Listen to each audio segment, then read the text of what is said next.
नमस्कार। मीन राशि के सभी दर्शकों का बहुत बहुत स्वागत। और मीन राशि के लिए इस महीने और अगले 138 डेज तक कुछ नए नए योग बने। मीन राशि मुसीबत या राहत, ये शब्द को थोड़ा सा समझना है कि 138 दिन का जो वक्री शनि का पीरियड है, साथ ही साथ एक बहुत बड़ी शीतलता और ठंडक देने वाली खबर आपको मिलेगी अभी कुछ समय के अंतराल में। अब यहाँ सामने लिखा है सम्मान नौकरी के योग प्रबल हैं। इन सब बातों को दो दो शब्दों में समझिए। देखिए, ये मीन राशि है, कई सारी बातें होती है इकट्ठी एकदम, और हम चाहते हैं कम समय में आपको बता दी जाए, लेकिन कई बार दिमाग से कोई बात स्लिप हो जाती है।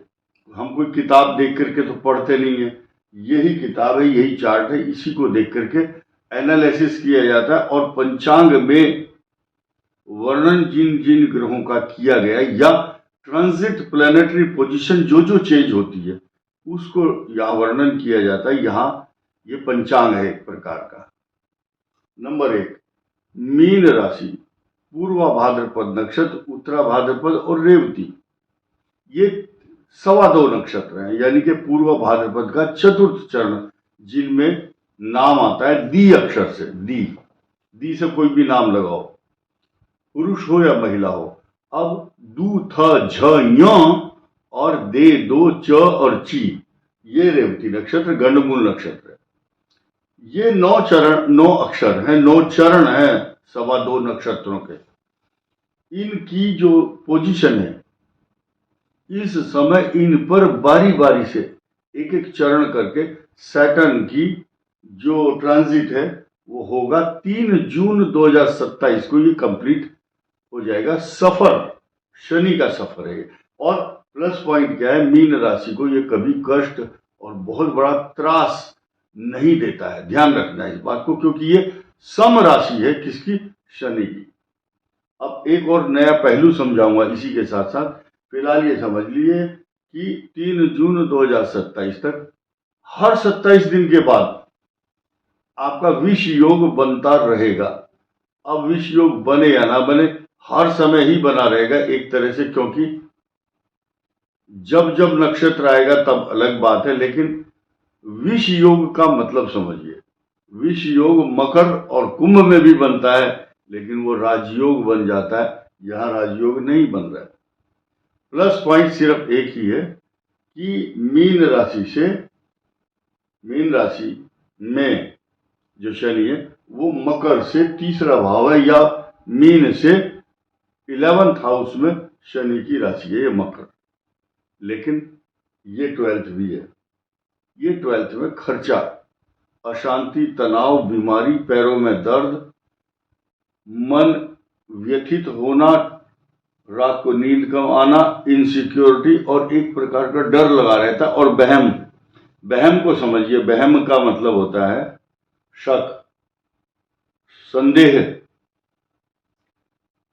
संदेह अलंकार है। सारी बीच नारी है कि नारी बीच सारी है, सारी ही की नारी है कि नारी ही की सारी है। तो यानी कि आपको घर में बैठे बैठे ऐसा शक होगा कहीं मेरा ये नुकसान ना हो जाए। या जब मीन राशि पर 12th हाउस में राहु चलता है तो आप एक कमरे में, रसोई में, बेडरूम में कहीं खड़े हैं तो आपको लगेगा इधर से कोई गया है मेरे रूम के सामने से। ये छाया, शक, अशांति, इनसिक्योरिटी, इसको बोलते हैं बहम, संदेह बना रहता है। ये है संदेह अलंकार। अनुमान प्रमाण, अनुमान लगाता है मनुष्य कि कहीं ये ऐसा तो नहीं हो गया, कोई सांप तो नहीं गया मेरे घर में, चूहा तो नहीं आ गया, छिपकली तो नहीं आ गई। तो इसी शक में ये राहु आपको 6 दिसंबर 2026 तक ऐसे ही इस प्रकार की छोटी मोटी शंकाएं पैदा करता रहेगा। डरो मत, अशांति मत रखो। बहुत सारी चीज ऐसी हैं, विवेक से काम लो और टेंशन नहीं लेना। मैं आपको एक बहुत बढ़िया उपाय भी बताऊंगा अभी कुछ देर के बाद। मेन चीज ध्यान रखना, जब शनि की 7.5 इस प्रकार की चलती है तो ध्यान देना। और रेट्रोग्रेड शनि हो जाए तो इसके प्रभाव यहाँ भी होंगे 12th हाउस में। तो थाली होती है, थाली बड़ी होती है जिसमें भोजन करता मनुष्य।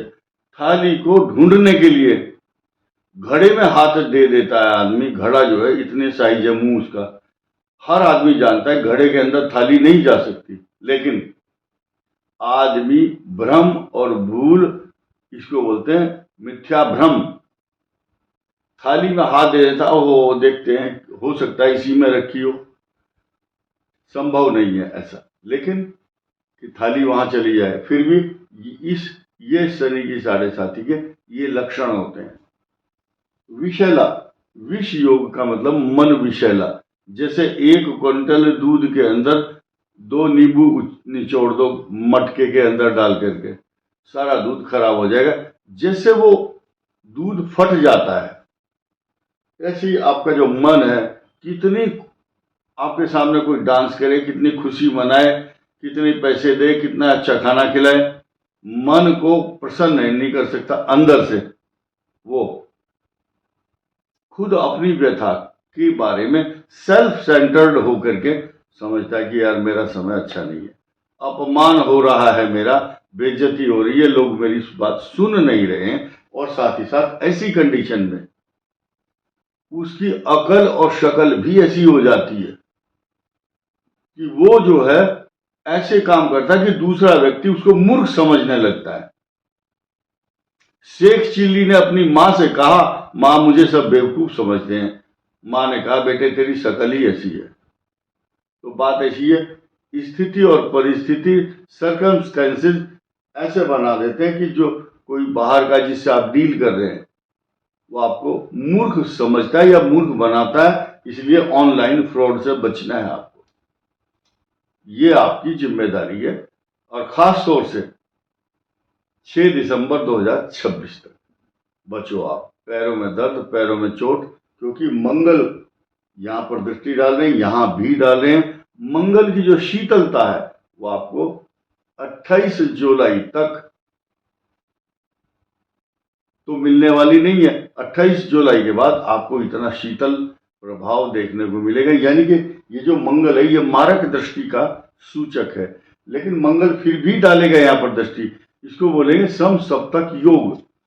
अब यहाँ एक डिफरेंस है। डिफरेंस ये है, जिन जिन जातकों की कुंडली में यहां मंगल है उनको अब इस समय अलग प्रिडिक्शन या उनके हालात अलग होंगे। जिनके यहां पर होंगे मंगल उनके अलग होंगे, जिनके मंगल यहां होंगे उनको अलग प्रिडिक्शन देखने को और सुनने को मिलेगा। और जिनका यहां मंगल होगा वो राजा की माफिक सुख प्राप्त करेंगे। यानी कि कुल मिलाकर के 5, 6 और 7 ये जो अंक लिखे हैं, इनके साथ मंगल जब भी बैठेंगे तो इस मीन का कोई भी भला नहीं कर सकता। कारण क्या है, ये शत्रु राशि है, ये भी शत्रु राशि है, ये एक्सट्रीम हॉट प्लेनेट, इसकी अष्टम मार्ग दृष्टि है मीन राशि पर। सुख की अभिलाषा और परिकल्पना करना मुश्किल है। अब जल्दी जल्दी मैं बता दूं कि मुसीबत और राहत के ये जो लक्षण मैंने बताए हैं, कुल मिलाकर के 28 जुलाई के बाद ये राहत देगा मंगल। और वो मैंने आपको एक शर्त रखी कि ये जिनका मंगल यहाँ है वो उनको अलग प्रकार के कष्ट और परेशानी देगा, लेकिन दाम्पत्य जीवन, मैरिज लाइफ को थोड़ा सा राहत तो नहीं देगा। ये शत्रु राशि है। और मंगल मीन से अष्टम भाव में जब आएंगे तो भी ये शुभ फल प्रदान नहीं करेंगे। उदय बृहस्पति, जो मैंने लिखा है सम्मान नौकरी के योग प्रबल, जब तक ये बृहस्पति यहां पर दृष्टि डालते रहेंगे और शनि की भी दृष्टि यहां पर पॉजिटिव रहेगी, नौकरी के योग बनेंगे। 7.5 में आपके साथ धोखा जरूर होगा। नंबर तो आपका आ रहा है नौकरी में, और चीटिंग करके दूसरा आदमी ज्यादा पैसा दे करके, क्योंकि भारत में भ्रष्टाचार की जड़ें इतनी गहरी हैं कि हर आदमी चीटिंग करता है। लेकिन मीन राशि के साथ चीटिंग होगी अपरोक्ष रूप से, बैक बाइटिंग या पीठ पीछे आपके षड्यंत्रकारी लोग आपकी को नौकरी से बेदखल करने की कोशिश करेंगे।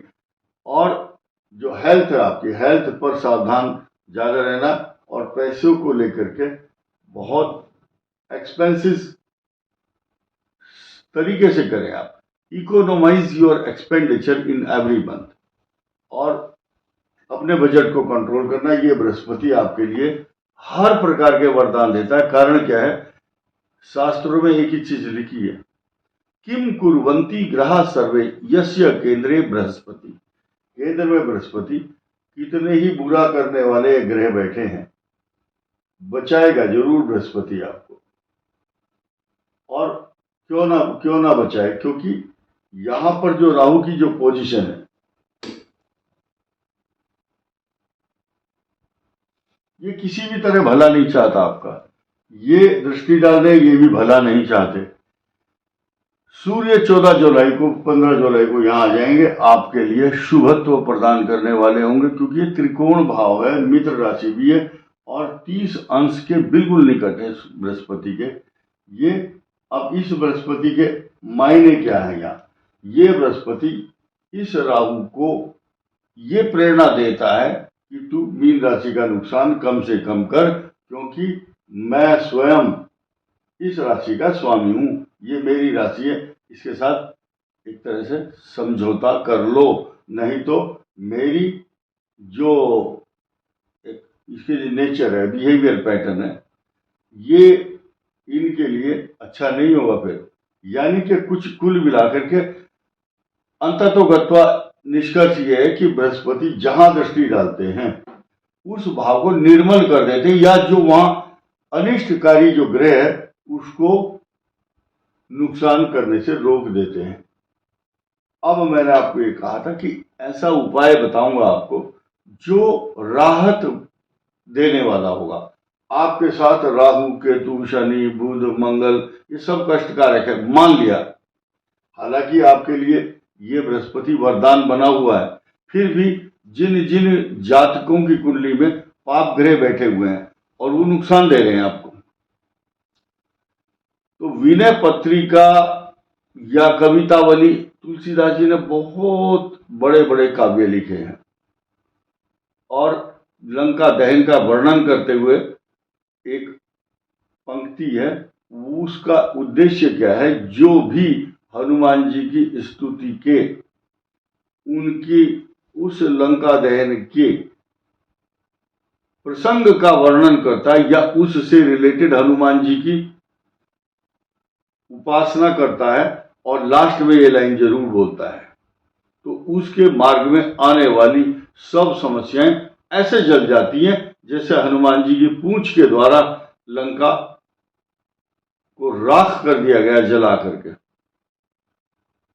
तो वो पंक्ति क्या है? बालधि विशाल विकराल ज्वाल जाल, मानो लंक लिलीबे को काल रस न पसारी है। आप एक बार जरूर बोलें, ऐसा करने से आपके सामने जो बाधाएं आ रही एकदम हटेगी, या आपको राहत मिलेगी। साथ ही साथ जब घर से आप निकलें तो ये आपका 12th हाउस है, बायां पैर, ये बायां है और ये राइट हैंड। घर से जब निकलो तो बायां पैर निकालो, और जब घर में एंट्री करते हो तो राइट पैर, दाहिना पैर अंदर प्रवेश करो, आपके सब काम बनेंगे। अपने इष्ट देवता को रोज याद कीजिए और सूर्य नारायण को जल दीजिए। हर आदमी अपनी अपनी दशाओं के अनुसार सुख या दुख भोगता है। फिलहाल ये गोचर की चर्चा जो की है उसको आपने समझ लिया होगा। आप सभी लोग बहुत विद्वान हैं, मुझे मालूम है। इस वीडियो में इतना ही। धन्यवाद, नमस्कार।